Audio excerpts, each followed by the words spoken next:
네, 좀 패널이 좀 쓰러지고 있어서. 제가 기가 세서 그런가 본데. 네. 네, 대통령께서 그러면 네. 주시면. 그러면 왼쪽 앞에, 네, 맨 끝에. 네. 제가 지금부터 아주 짧게 대답 드리도록 할게요. 질문 기회 주셔서 감사합니다. 해럴드 경제 서영상 기자입니다. 대통령님은 과거 후보 시절 상속 과정에서 세금 때문에 집 팔고 떠나는 일 없겠다 하면서 상속세 완화를 시사하신 바 있습니다. 네. 최근 고령화가 심화되며 상속 증여세는 국민 누구나의 관심인데요. 이 상속 증여세와 관련해서 대통령님의 입장 궁금합니다. 네. 그거는 뭐 저는 입장 변화된 건 없어요. 일반적 상속세율을 낮추는 건 저는 동의할 수 없다. 다만 공제, 그러니까 수도권, 특히 서울이죠. 서울에 집값이 많이 올랐는데 뭐 어쨌든 아주 오래전에 설정한 그 28년 전인가 뭐 그렇다고 해요. 그때 배우자 공제 5억이든가 그다음에 일괄 공제 5억, 그래서 10억이 넘어가면 세금을 내야 되는데 어느 날 집주인이 사망하고 그 가족들이 배우자와 자식들이 남았는데 그 집이 10억이 넘으면 이제 남는 부분에 대해서 30-40% 세금을 내야 되잖아요. 돈이 없으니까 집 팔고 떠나야 되는데 너무 잔인하다 하는 게 제 생각이고요. 가족이 죽은 것도 억울한데 그 죽었다는 이유로 아무 수요 없이 갑자기 세금을 내야 돼서 내쫓긴다. 말이 안 되잖아요. 근데 그런 인구가 많이 늘었다는 보도를 제가 봐서 서울의 평균 집값 한 채 정도 가격을 넘지 않는 선에서 그냥 집에서 그냥 계속 살 수 있게 해주자. 뭐 돈 번 것도 아닌데. 라고 해서 나온 게 그거죠. 네. 일괄 공제, 그 다음에 배우자 공제 금액을 올리자. 그래서 이사 안 가고 살 수 있게는 해주자. 라고 했는데 임광현 의원이 그때 만들어낸 게 아마 10억, 8억 이렇게 해가지고 18억까지는 세금 없게 해주자 이렇게 됐던 것 같아요. 그때 공약이었는데 이거는 제가 전 말했으면 지켜야 되니까요. 아마 이번에도 개정하지 않을까 싶은데 어떻게 혹시 개정 내용 아세요? 이번에 하는 김에 상속세법도 이거는 고쳐야 되는데. 네. 하여튼 이번에 그 처리하는 걸로 하시죠, 뭐 한꺼번에. 예, 정책위하고 상의하겠습니다. 네, 그거 잘 지적해 주셨습니다. 제가 잊어버리고 있었는데, 네, 그렇게 하도록 할게요. 말한 대로. 네. 네. 이번에 오른쪽 여성이 하시죠. 네, 여기 외신이신. 네. 그래 하십시오, 그냥 뭐. 네.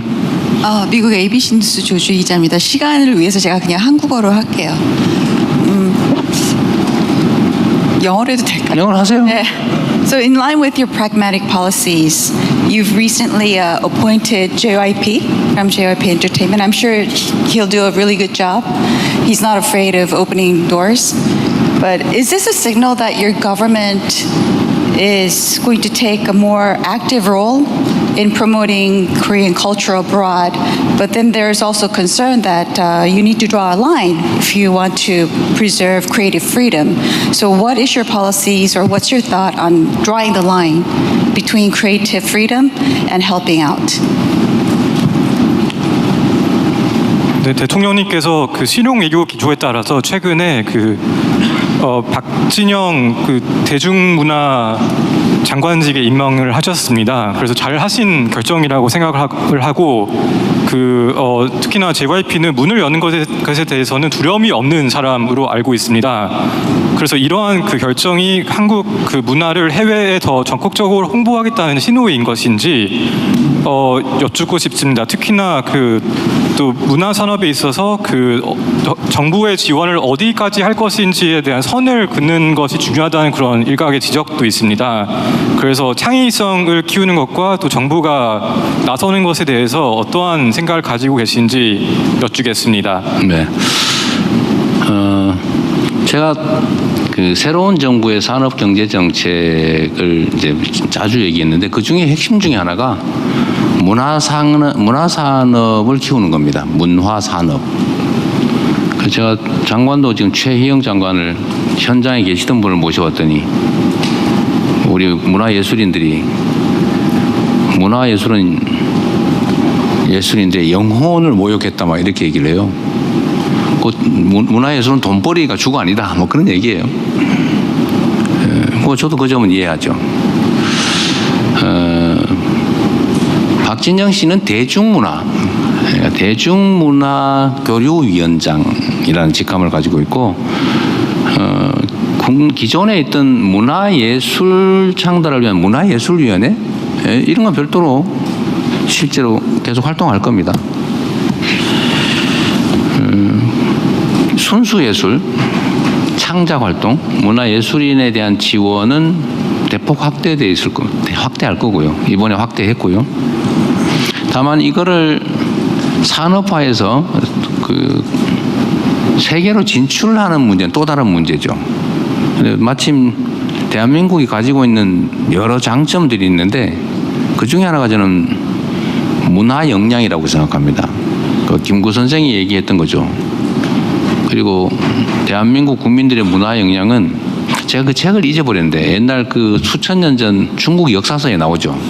동이족에 대한 이야기인데 가물을 즐기고 큰 활을 잘 쏘는 저 동쪽에 오랑캐가 있는데 거긴 잘 건들면 안 된다, 위험하다, 뭐 이런 취지의 내용이 있어요. 실제로 위험했죠. 수나라 당나라 쳐들어왔다가 다 망하고 지금 왕조가 망해버렸잖아요. 약간 그런 나라죠. 지금도 그 문화 역량은 뛰어나고 온 종교가 이렇게 다양하게 거의 대등하게 분점하고 있으면서 싸움 안 난 나라가 세계적으로 잘 없어요. 우리나라는 그 대단한 나라입니다. 근데 최근에 이제 이게 대한민국 문화 영향이 각광받기 시작한 것 같아요. 한두 가지가 아니죠. 예를 들면 팝, 드라마, 영화뿐만이 아니라 뭐 뷰티, 푸드. 저는 마지막 최종 단계는 결국은 저는 민주주의라고 봐요. 전 세계가 극우화되고 좀 이상하잖아요, 전 세계가. 그런데 대한민국만 그 극우에게 휩쓸리지 않고 국민 주권이 일상적으로 발현되는 정말 제대로 된 민주주의 국가로 남아 있어요. 그것도 폭력화되지 않고 아름다운 응원봉으로 국가 내란 사태를 이겨내는 세계사에 없는 일을 해내잖아요. 아마 저는 꽤 오랜 시간이 지난 다음에 민주주의에 대해서 배우는 세계의 어린이들이 그리스 아테네도 배우겠지만 2024년에 대한민국 서울도 저는 하나의 사례로 배우게 될 거라고 생각합니다. 대한민국의 문화 역량을 산업으로 발전시켜서 우리 국민들이 먹고 살 길을 만드는 것도 중요한데 박진영이라는 사람이 그 측면에서 아주 뛰어난 기획가예요. 다행히 맡아주시겠다고 했는데 거기는 주로는 문화의 산업화, 문화의 글로벌 진출 거기에 주력하게 될 거고 국내 문화예술 창달 지원은 또 다른 영역에서 맡게 될 겁니다. 저는 꽤 많은 성과를 낼 거라고 보고 기대를 크게 가지고 있습니다. 네, 지금 사실상 방송 같은 경우